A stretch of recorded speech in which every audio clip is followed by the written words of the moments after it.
ស្រាជនជាតិនៅយ៉ាឡោ51គីឡូអូ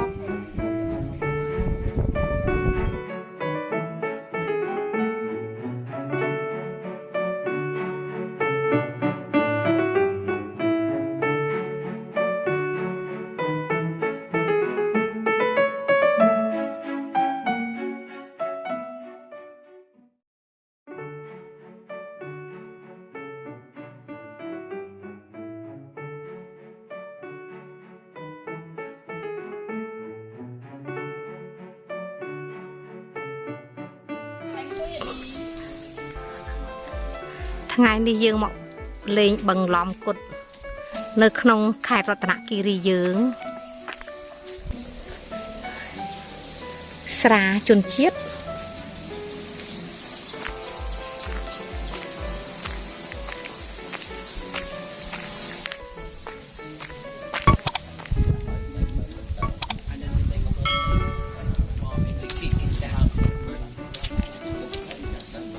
ធ្វើគូបកំណើតអីអាចអូសវាជាខ្សែកាបនឹងទៅឈប់ចំកដាលហើយគឺធ្វើ birthday បានហើយយើងអាចជិះខ្សែរ៉តនឹងពីនឹងទៅខាងនោះបានមកវិញបានម្នាក់$1អូនេះនឹងជិះបាន20នាក់ចាស្អាតជាងបឹងពីឡោមចាហើយបឹងហ្នឹងមានចម្ងាយពីបឹងហ្នឹងទៅដល់បឹងយើងនៅយ៉ាឡោម51គីឡូអូចាបឹងនេះយើងហៅបឹងលំគុតចាបឹងនេះមានបន្ទុកភ្នំភ្លើង7,000ឆ្នាំសឹងនឹងស្មើបន្ទុកភ្នំភ្លើងខ្ញុំអត់ស្រឡាញ់លុយទេ Say all together to talk we say are your heart from left side or right side go to other pier 500 meter Okay, you want to go there? Yeah we a little bit ស្ប៉ាល់យើងទៅមកនេះដើរបន្តិចដើរទៅមក500ម៉ែត្រចាំដើរមកវិញ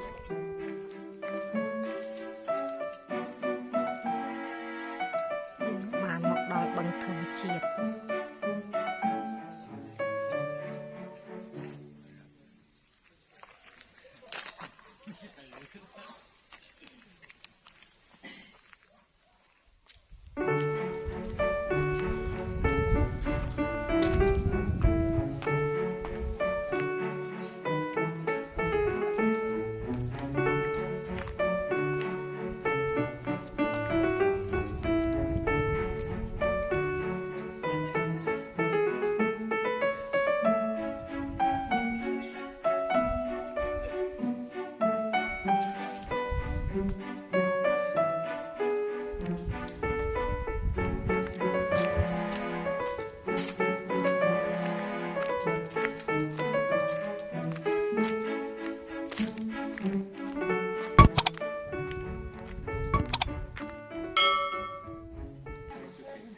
គេមកមុជទឹកលេងគេ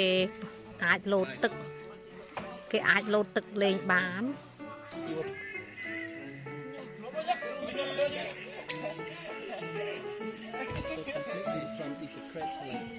that life from 200,000 people from that over there that 70 meters deep but here around 40 or 50 meters deep in the beginning yes but complete the freeze we have fish we have made fish no laundry no submarine not allowed no boat but boat have to be at night for us to see this keep on the countryside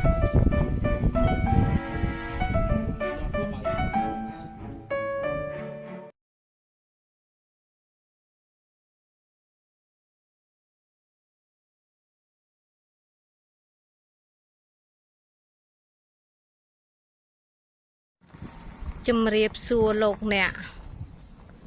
ថ្ងៃនេះយើងមកដល់ភ្នំស្វាយហើយ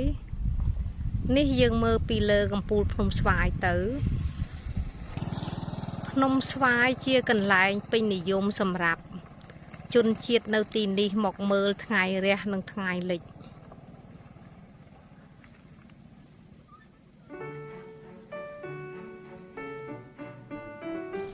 នេះពីលើកំពូលភ្នំស្វាយយើងមើលទៅទីក្រុងរតនគិរីយើងមើលពីលើទៅ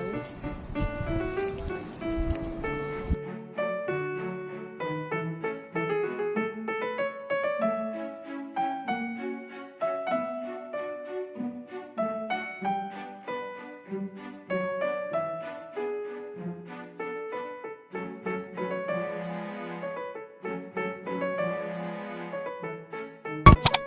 ជាថ្មភក់តែម្ដងកម្ពស់ប្រហែលជាង10 ម៉ែត្រ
Seas run dry. Till then I worship you.